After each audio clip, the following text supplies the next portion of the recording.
Maka tengok dulu di mata kita apakah ada balok.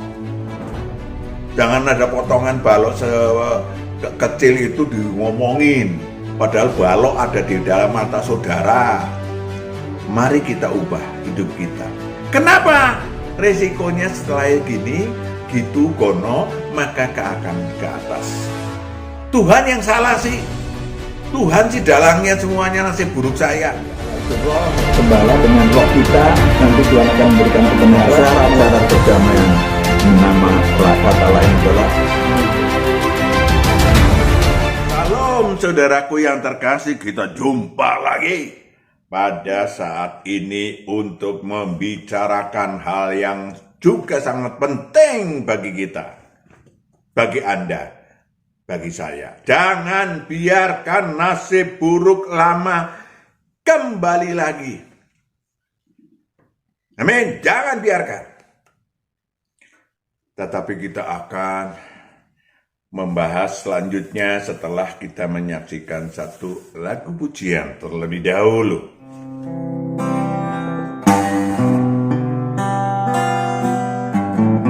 Firman-Mu berkata kau besertaku, maka kuat roh dan wahyu. Tangan-Mu Tuhan selalu ku nantikan, di setiap langkah ku percaya.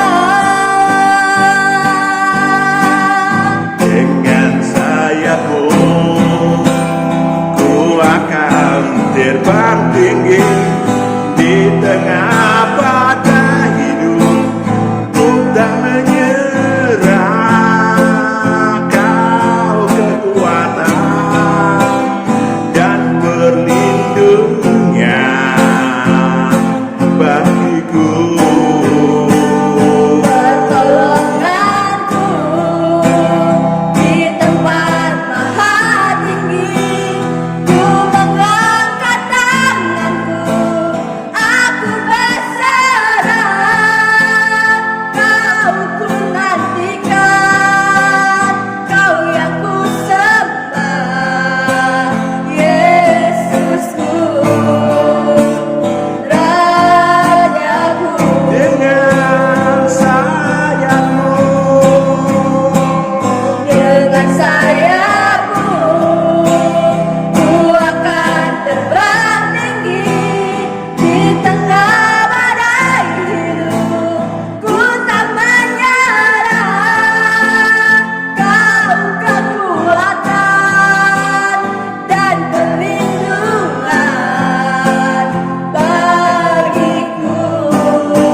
Saudaraku yang kekasih, sebelum melanjutkan makalah yang secara teknis, ya, tetapi kita akan menyampaikan kasus-kasusnya dulu.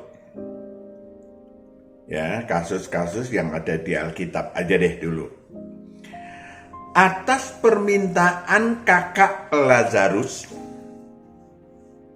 perempuan berdosa yang sudah diampuni dosanya oleh Tuhan, Yohanes 11 ayat 1 sampai 3. Yohanes 11 ayat 1 sampai 3, ada seorang yang sedang sakit, namanya Lazarus. Namanya Lazarus. Ia tinggal di Betania. Yes. kampung Maria dan adiknya Marta. Ya. Tuhan melihat bahwa keluarga ini, makanya saya diberkati, saya karena kasih karunia bukan perbuatan. Yes, tetapi Tuhan melihat potensi ilahi. Ini penting dicatat supaya jangan sembarangan mengatakan aku dapat kasih karunia kamu kagak. Nanti dulu, kasih karunia atas dasar dari kacamata Tuhan adalah potensi ilahinya gimana. Maka dia mengasihi ketiganya, Marta, Maria, dan Lazarus. Demikianlah Lazarus dibangkitkan dari orang mati, udah mati 4 hari, ya, dan memberitakan kepada umat manusia kemuliaan Allah, walaupun dengan risiko. Ya, Yohanes 11 ayat 4. Yohanes 11 ayat 4. Ketika Yesus mendengar kabar itu, ia berkata, penyakit itu tidak akan membawa kematian, tetapi akan menyatakan kemuliaan Allah, sebab oleh penyakit itu anak Allah akan dimuliakan. Ya, sebab oleh penyakit itu anak Allah akan dimuliakan. Pantes untuk memuliakan Tuhan. Manusia ini pantes. Tentu saja setelah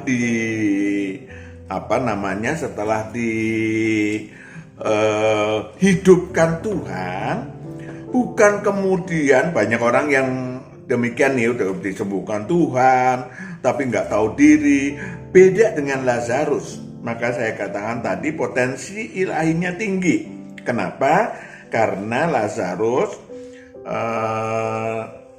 Yohanes 12 ayat 9 sampai 4. Yohanes 12 ayat 9. Sejumlah besar orang Yahudi mendengar bahwa Yesus ada di sana, dan mereka datang bukan hanya karena Yesus, melainkan juga untuk melihat Lazarus. Untuk melihat Lazarus yang telah dibangkitkannya dari antara orang mati. Yes, lanjut. Lalu imam-imam kepala bermufakat untuk membunuh Lazarus juga. Wow, imam-imam kepala bermufakat untuk membunuh Lazarus juga. Kenapa? Karena memuliakan Allah. Lanjut. Sebab karena dia banyak orang Yahudi meninggalkan mereka dan percaya kepada Yesus. Yes. Oke, cukup jelas kenapa Lazarus dibangkitkan. Tidak semua orang mati dibangkitkan. Saudaraku yang kekasih, tidak semua orang hidup mendapatkan kemuliaan berkat karunia Tuhan. Yang dilihat adalah betul-betul apa yang disebut potensi ilahi si manusia. Kita tengok lagi Maria, orang yang adalah tadinya orang berdosa, tetap konsisten cara mengasihi Tuhan. Ya. Yohanes 12 ayat 3. Yohanes 12 ayat 3. Maka Maria mengambil setengah hati minyak narwastu murni yang mahal harganya, lalu meminyaki kaki Yesus dan menyekanya dengan rambutnya, dan bau minyak semerbak di seluruh rumah itu. Saudaraku yang kekasih, minyak narwastu itu ratusan juta pada waktu itu harganya. Ya, buat meminyakin kaki dan seterusnya. Ketulusan, totalitas pengorbanan. Ya, cerdik melakukan perhitungan upah ilahi untuk mengejar upah ilahi. Ayat 8. Yohanes 12 ayat 8. Karena orang-orang miskin selalu ada pada kamu, tetapi aku tidak akan selalu ada pada kamu. Yes. Marta juga demikian. Marta rajin orangnya ya, lagi bekerja, tapi dia Taurat juga hafal, paham Taurat. Maka kemudian dia yang nanya kepada Tuhan dan kemudian percaya Yesus Mesias. Yohanes 11 ayat 20 sampai 27. Yohanes 11 ayat 20 sampai 27. Ketika Marta mendengar bahwa Yesus datang, ia pergi mendapatkannya, tetapi Maria tinggal di rumah. Yes, Maria tinggal di rumah. And then? Maka kata Marta kepada Yesus, Tuhan, sekiranya Engkau ada di sini, saudaraku pasti tidak mati. Tetapi sekarang pun aku tahu bahwa Allah akan memberitakan kepadamu segala sesuatu yang engkau minta kepadanya. Lanjut. Kata Yesus kepada Marta, saudaramu akan bangkit. Saudaramu akan bangkit. Berarti kan baik-baik jawabannya. Kata Marta kepadanya, aku tahu bahwa ia akan bangkit pada waktu orang-orang bangkit pada akhir zaman. Ya, ini dia yang difahami oleh orang-orang sampai hari ini, orang-orang Taurat dan kitab para nabi, bahwa ada kebangkitan pada akhir zaman nanti setelah kiamat. Betul, itu kebangkitan kedua. Maka Yesus memperkenalkan kebangkitan pertama. Apa katanya? Jawab Yesus, akulah kebangkitan dan hidup. Akulah kebangkitan dan hidup. Barang siapa percaya kepadaku, ia akan hidup walaupun ia sudah mati. Yes, itulah kebangkitan pertama. Ditunjukkannya dengan teori, tanda kutip, dan dengan cara yang sangat mengejutkan yang belum pernah dilihat orang pada masa itu. Ya kan? Jadi disaksikan oleh orang banyak. Saudaraku yang kekasih, kembali kepada pokok pembicaraan kita. Jangan biarkan nasib buruk lama kembali lagi. Kalau udah lahir kembali ilahi, maka akan bisa menjadi lebih parah dari semula. Ya, bisa menjadi lebih parah dari semula. Ya, Matius 12 ayat 43-45. Matius 12 ayat 43 sampai 45. Apabila roh jahat keluar dari manusia, ia pun mengembara ke tempat-tempat yang tandus, mencari perhentian, tetapi ia tidak mendapatnya. Saudaraku yang lahir baru ke ilahi ada 7 hal. Ada 7 berkat minimal. Tapi udah kita bahas kan? Jadi yang sekarang adalah berbicara tentang roh-roh jahat yang pernah tinggal dalam diri orang itu dan kemudian diusir keluar dari orang itu. Lanjut. Lalu ia berkata, aku akan kembali ke rumah yang telah kutinggalkan itu. Maka pergilah ia dan mendapati rumah itu kosong, bersih tersapu, dan rapi teratur. Ketika roh-roh jahat keluar itu gak nganggur, Mas. Ada di sekeliling manusia itu. Gak kelihatan. Ya, saudaraku yang kekasih, itu akan keluar kalau sudah lahir baru ilahi.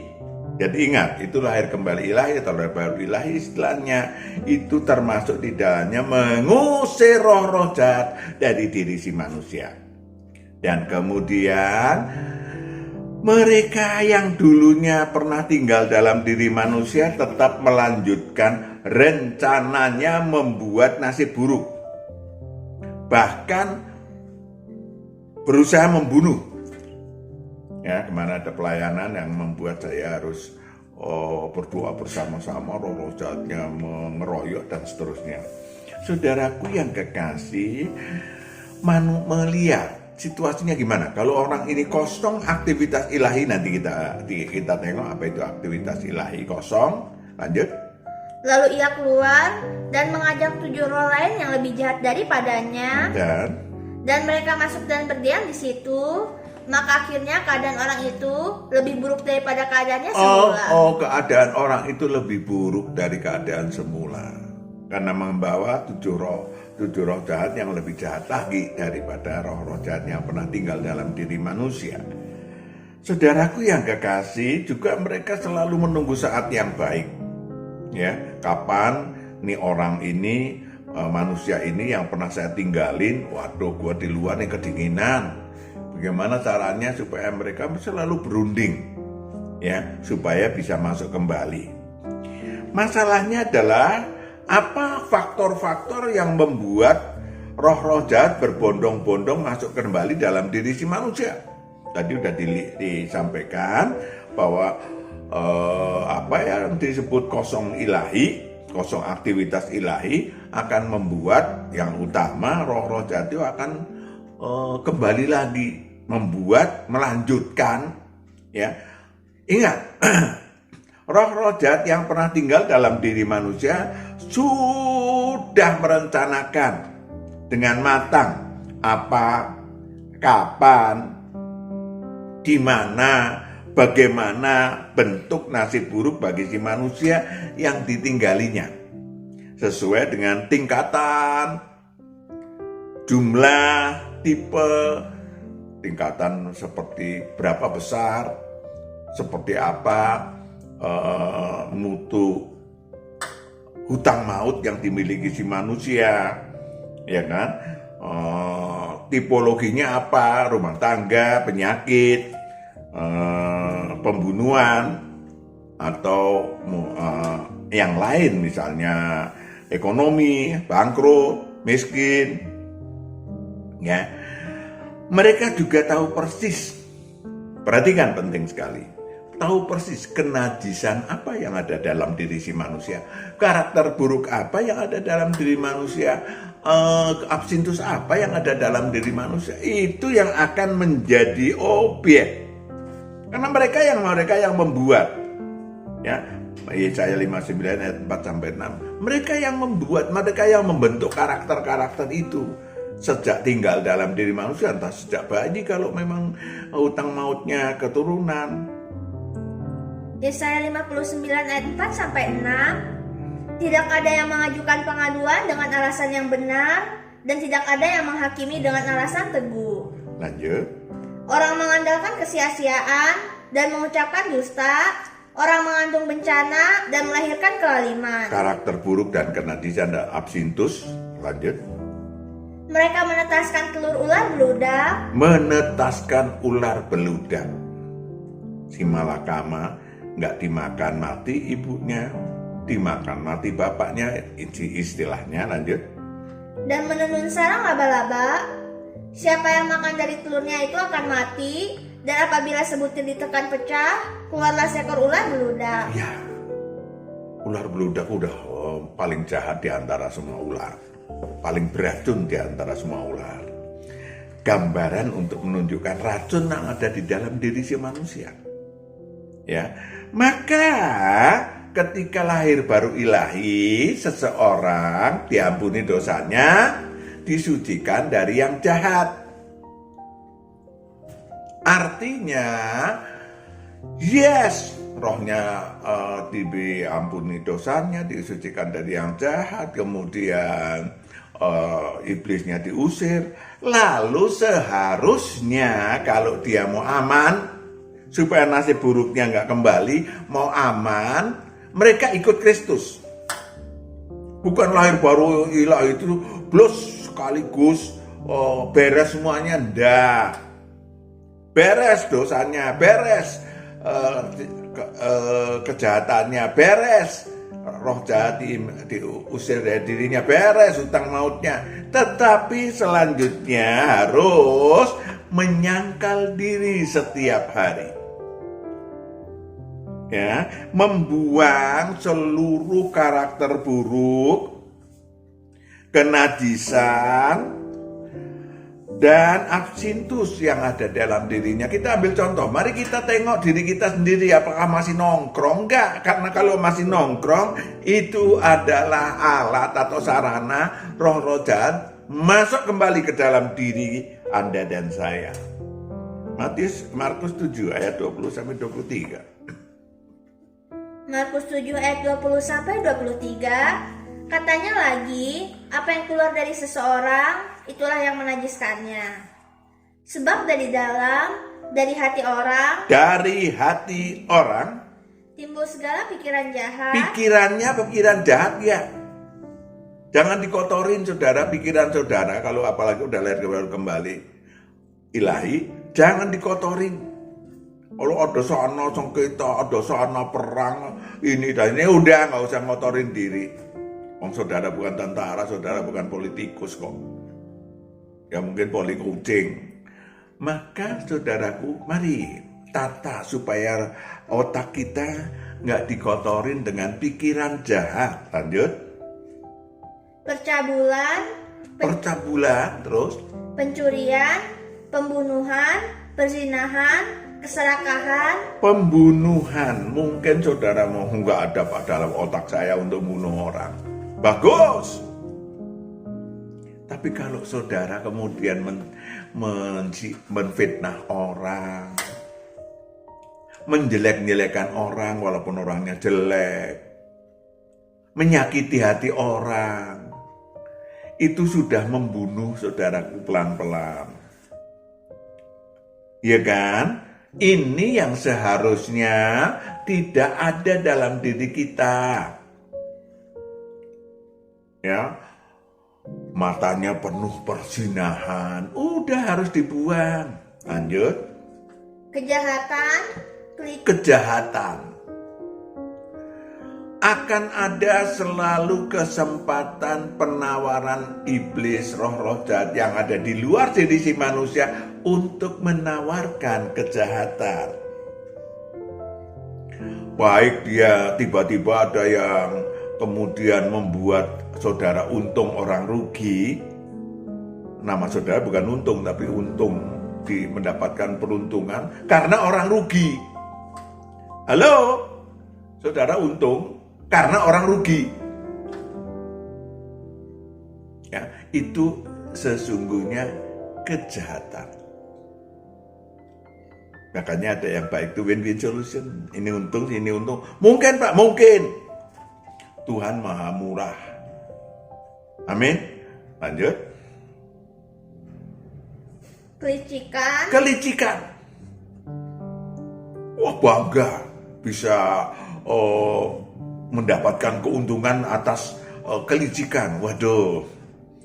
Awas-awas ya. Kelicikan itu akan membuat roh-roh jahat yang pernah tinggal akan masuk dalam diri saudara kembali. Ada sarananya, licik. Lanjut.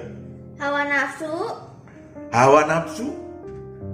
Ya, entah nafsu kuasa, nafsu seksual, nafsu yang lain. Ya, akan menguasai kembali kalau saudara tidak menyangkal diri. Maka dikatakan menyangkal diri setiap hari. Baru lanjut. Iri hati. Saudara punya mobil yang sudah tua, tetangga beli mobil baru, waduh iri hati. Maka jangan sampai iri hati, saudara harus menengok ke kanan hati. Ke kanan bukan ke kiri. Ya, saudaraku yang kekasih, hiduplah yang membuat iblis roh-roh jahat menjadi tidak mampu memiliki untuk saat yang baik dalam diri saudara. Tadi contoh-contoh aja. Rasakan diri kita sendiri, rasakan saudara sendiri. Lanjut. Hujat. Nah, ini dia. Kebiasaan kita harus diubah menjadi bersyukur. Ya, karena hujat adalah nggak pernah bersyukur, nggak pernah berterima kasih, nggak pernah minta maaf kepada orang lain, malah menghakimi sana sini sono, yang salah orang, dirinya nggak pernah salah. Nah, orang-orang semacam itu mudah sekali dihuni iblis roh-roh jahat kembali. Ya, jadi ketika saudara sudah terbiasa sono yang salah, mungkin ada yang salah 5%, 95% saya yang salah. Maka tengok dulu di mata kita apakah ada balok. Jangan ada potongan balok sekecil itu ngomongin, padahal balok ada di dalam mata saudara. Mari kita ubah hidup kita. Kenapa? Resikonya setelah gini, gitu gono, maka akan ke atas. Tuhan yang salah sih. Tuhan sih dalangnya semuanya nasib buruk saya. Maka saudara sudah mendaftarkan diri menjadi pengikut yang 2/3, 666/1000 atau jumlahnya yang masuk neraka kekal. Ada lagi? Kesombongan. Wah, saudaraku yang kekasih, Justru kita, kalau saudara pengen hidup menjadi manusia yang diberkati Tuhan, yang potensi ilahi, saudara rendah hati. Ketika saudara mendapatkan kehidupan berlatih merendahkan diri, maka saudara akan mendapatkan dunia ini. Oh, duit Pak? Bukan hanya duit. Saudara akan mendapatkan orang-orang yang akan memandang Tuhan melalui saudara. Amin. Lanjut. Kebebalan. Nah, ini dia. Ya, udah dikasih tahu begini, baca firman. Ya kan? Haleluya, puji Tuhan. Tapi ke orang bebal, ya, cuman mencelok sebentar tuh firman. Karena apa? Begitu datang hal-hal yang membuat masalah dalam hidupnya, dia mulai kembali lagi sono sana yang salah karena bebal. Maka saudaraku yang kekasih, setelah kemudian belajar beraktivitas menyangkal diri setiap hari, saudara memikul salibnya setiap hari, mengangkat roh saudara, mengangkat tubuh saudara, jiwa saudara yang tadinya berada di bawah garis kemiskinan ilahi. Maka saudara mulai mengangkatnya. Baru menyangkal diri, memikul salibnya setiap hari, baru dilayakkan untuk ikut Tuhan. Maka saudaraku yang gimana caranya? Begitu lahir baru, lahir kembali ilahi, saudara mulai meletakkan roh saudara menjadi leader dalam diri saudara, menguasai tubuh saudara, menguasai jiwa saudara, dan kemudian mulai memperkenalkan diri, membawa untuk sesuai dengan kehendak Allah. 12. Itu dulu. Itu namanya memikul salib setiap hari. Supaya apa? Supaya saudara aman. Roh jahat nggak berani kalau saudara kemudian mulai mengangkat. Ya, tungkak saudara, tungkak apa ya? Tungkak saudara itu kaki itu yang bisa dimakan oleh iblis. Tumit saudara yang biasa dimakan iblis bisa menyikat, naik, nggak bisa mereka. Ya kan? Maka saudaraku yang kekasih, saudara juga memiliki apa yang tadi udah disebut ya. Memiliki apa yang disebut penguasaan emosi dan penguasaan keinginan. Ya, penguasaan emosi, saudara belajar menguasai diri. Bereaksi positif. Kalau ada orang melakukan sesuatu, saudara merem, tanya Tuhan, berdoa, roh saudara bertanya kepada Tuhan, siapa ini Tuhan, ampuni dia. Betul? Maka saudaraku yang kekasih, saudara akan Matius 5 ayat 5, saudara akan mulai membuat diri saudara diangkat oleh Tuhan. Matius 5 ayat 5, berbahagialah orang yang lemah lembut, karena mereka akan memiliki bumi. Saudara, siapapun, suku apapun, bangsa apapun, saudara belajar untuk apa tadi? Lemah lembut, saudara pimpinan apalagi, bos saya, pegawai saudara akan bilang, anak buah saudara, bos saya itu lemah lembut, kalau ngomong gak pernah marah. Bukan gak berani marah, tetapi ekspresi demikian saudara akan mendapatkan apa tadi? Bumi. Hubungan horizontal. Ayat 9. Matius 5 ayat 9, berbahagialah orang yang membawa damai, karena mereka akan disebut anak-anak Allah. Yes. Membawa damai. Damai dulu dong dalam diri sendiri. Jangan apa-apa dimasukkan pikiran, dimasukkan emosi. Waduh, ini Rusia tuh gimana sih? Urusannya apa, Mas? Ya kan? waduh Israel, waduh Palestina, urusannya opo mas? Ya mari buat diri kita damai. Sehingga saudara bisa membawa damai. Saudara adalah calon anak-anak Allah. Amin. Yes. Keinginan juga yang tadinya keinginannya macam-macam, hal-hal duniawi sudah mulai harus diubah, menyangkal diri. Yakobus 1 ayat 14-15. Jangan sampai seperti yang lama terulang, supaya roh jahatnya nggak masuk dalam diri saudara kembali, nasibnya tidak buruk. Lanjut. Yakobus 1 ayat 14-15. Tetapi tiap-tiap orang dicobai oleh keinginannya sendiri. Keinginannya sendiri. Karena ia diseret dan dipikat olehnya. Yes. Lanjut. Dan apabila keinginan itu telah dibuahi, ia melahirkan dosa. Yes.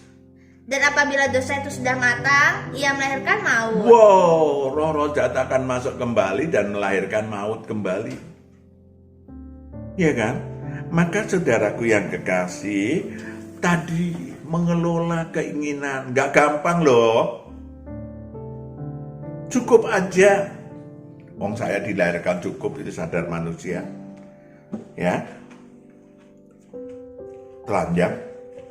Mati juga membawa apa-apa. Maka otak kita jangan ini. Karena kalau saudara mulai menginginkan hal-hal duniawi, saudara nggak akan terasa. Oh, saya yang nyari kok. Itu bisnis saya yang sukses. Nanti dulu. Bisa aja bisnis saudara sukses. Cuman apakah di kiri kanan itu roh-roh jahat itu menawarkan kepada saudara dunia, kemuliaan dunia, kemuliaan kuasa dunia, ini ditawarkan. Maka kontrol. Lalu gimana Pak? Saudara harus aktif rohnya. Begitu lahir kembali, rohnya harus aktif untuk berhubungan dengan Tuhan, dengan Allah. Yohanes 10 ayat 3-4. Yohanes 10 ayat 3-4. Untuk dia penjaga membuka pintu, dan domba-domba mendengarkan suaranya, dan ia memanggil domba-dombanya, masing-masing menurut namanya, dan menuntunnya keluar. Saudara akan dituntun keluar dari kegelapan setelah lahir baru ilahi. Dan jika semua dombanya telah dibawanya keluar, ia berjalan di depan mereka, dan domba-domba itu mengikuti dia, karena mereka mengenal suaranya. yes, saudara akan mulai mengenal suaranya. Kok aneh Pak? Ya nggak aneh. Karena memang seluruh aktivitas ilahi saudara, vertikal saudara adalah roh saudara yang aktif. Yohanes 4 ayat 23-24. Ini sudah beda. Saudara menyembahnya bukan begini, sekali lagi bukan begini. Tetapi roh saudara yang menyembah, tangan boleh begini, tangan boleh begini. Yohanes 4 ayat 23-24. Tetapi saatnya akan datang, dan sudah tiba sekarang, bahwa penyembah-penyembah benar akan menyembah Bapa dalam roh dan kebenaran. Yes. Sebab Bapa menghendaki penyembah-penyembah demikian. 24. Allah itu roh. Allah itu roh. Dan barang siapa menyembah dia, harus menyembahnya dalam roh. Roh saudara yang menyembah. Sehingga Tuhan akan berbicara kepada saudara dalam bentuk dan kebenaran. Cukup jelas? Saudara akan dituntun baik hal yang ilahi, yang vertikal, maupun hal-hal horizontal. Saudara membutuhkan sesuatu, Tuhan tahu, maka dikatakan akan dibawa ke, coba ke mana itu? Yohanes 10 ayat 9. Yohanes 10 ayat 9. Akulah pintu, barang siapa masuk melalui aku, ia akan selamat, dan ia akan masuk dan keluar dan menemukan padang rumput. Ya, rohnya selamat. Iblis nggak bisa masuk lagi, roh-roh jahat tidak bisa masuk lagi, dan saudara akan diberi apa yang disebut sebagai apa tadi? Terakhir ayat 9 apa? Akulah pintu, barang siapa masuk melalui aku, ia akan selamat, dan ia akan masuk dan keluar dan menemukan padang rumput. Yes. menemukan padang rumput gambarannya. Domba itu makanannya makanannya rumput. Tuhan akan kasih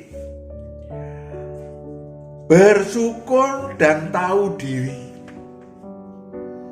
Orang-orang tahu diri itu begini di hadapan Tuhan. Potensial ilahi itu tahu diri, tahu berterima kasih, tahu bersyukur. Maka kita tengok dulu ketika kita bertobat total, datang kepada Sang Mesias. Siapa Sang Mesias? Wahyu 1 ayat 17 sampai 18. Wahyu 1 ayat 17 sampai 18. Ketika aku melihat dia, tersungkurlah aku di depan kakinya, sama seperti orang yang mati. Tetapi ia meletakkan tangan kanannya di atasku, lalu berkata, "Jangan takut. Jangan takut. Aku adalah yang awal. Aku adalah yang awal Dan yang akhir. Dan yang hidup. Aku telah mati. Yes. Namun lihatlah, aku hidup sampai selama-lamanya, dan aku memegang segala kunci maut dan kerajaan maut." Yes. Saudara mau terlepas dari maut dan kerajaan maut. Kerajaan maut untuk roh, maut untuk nasib buruk tubuh alamiah. Maka saudara mulai bersyukur. Terima kasih Tuhan. Penebusan itu harganya 600 triliun. Udah kan minggu lalu? Saya nggak bisa bayar. Tidak. Tuhan nggak butuh duit saudara, walaupun mungkin ada duit saudara 1000 triliun. No, Tuhan nggak butuh. Yang Tuhan butuhkan adalah saudara menjadi terang ilahi, mulai menjadi terang, menjadi garam. Letakkan lilin di atas gantang. Jadi terang bagi diri sendiri, terang bagi orang lain. Itu yang disebut mempunyai. Ya, Tuhan melihat itu. Tuhan melihat apakah saudara memang berjuang bersama Tuhan, menengok bahwa tubuh saudara, tubuh saya bukan lagi milik saya. 600 triliun kalau mau diharga, nilai jauh berkali lipat, berjuta kali lipat. Ya, 1 Korintus 6 ayat 19-20 kita akan baca sebagai sebentar lagi kita akan tutup. 1 Korintus 6 ayat 19 sampai 20. Atau tidak tahukah kamu bahwa tubuhmu adalah bait Roh Kudus? Yes. Yang diam di dalam kamu? Yes. Roh Kudus yang kamu peroleh dari Allah, dan bahwa kamu bukan milik kamu sendiri. Kamu bukan milik kamu sendiri. Sebab kamu telah dibeli. Kamu telah dibeli dan harganya telah lunas dibayar kepada iblis utangmu yang 600 triliun itu. Maka karena itu muliakanlah Allah dengan tubuhmu. Yes. Dah, titik. Saudara pengen berubah nasibnya supaya nasib buruk tidak datang lagi, muliakan Allah dengan tubuhmu. Menjadi terang, menjadi garam. Ya, saudaraku yang kekasih, supaya dianggap mempunyai. Yang terakhir tentu sadar manusia. Harus terus-menerus sadar manusia, bahwa sampai itu manusia. Punya roh, tubuh, dan jiwa. Ya, jangan bandingkan dengan binatang. Binatang nggak punya roh.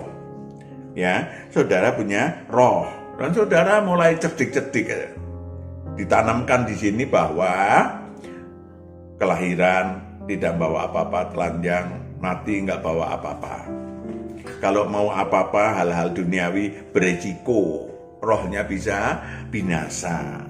Itu namanya sadar manusia.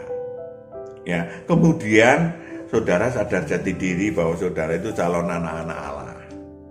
Ke bumi ini, turun ke bumi kita dari surga, turun ke bumi adalah calon anak-anak Allah yang rindu untuk kembali ke surga kekal. Suatu saat harus menyiapkan diri supaya saudara menjadi anak Allah. Jauh lebih bagus daripada roh kita saat di surga kekal. Jadi usahakan setiap hari untuk menjadi anak Allah. Berjuanglah menjadi anak Allah. Namanya sadar jati diri. Lalu temuilah Sang Gembala. Tadi tidak? Akrablah dengan Dia. Sehingga saudara bisa belajar kebenaran, perbuatan baik dan perbuatan jahat, kebenaran macam-macam. Saudara bisa kaya. Ketika kaya ilahi, ketika saudara rohnya tumbuh, maka Tuhan akan memberikan kepada saudara untuk pulang kembali ke sana, ke surga kekal, menjadi raja-raja ilahi dan imam-imam Allah yang maha tinggi. Amin. Persiapkan diri untuk tidak hanya kembali, tapi roh saudara kaya ilahi, kaya harta surgawi, saudara rohnya tumbuh dan berbuah, dan saudara memiliki dan dimiliki Tuhan. Amin.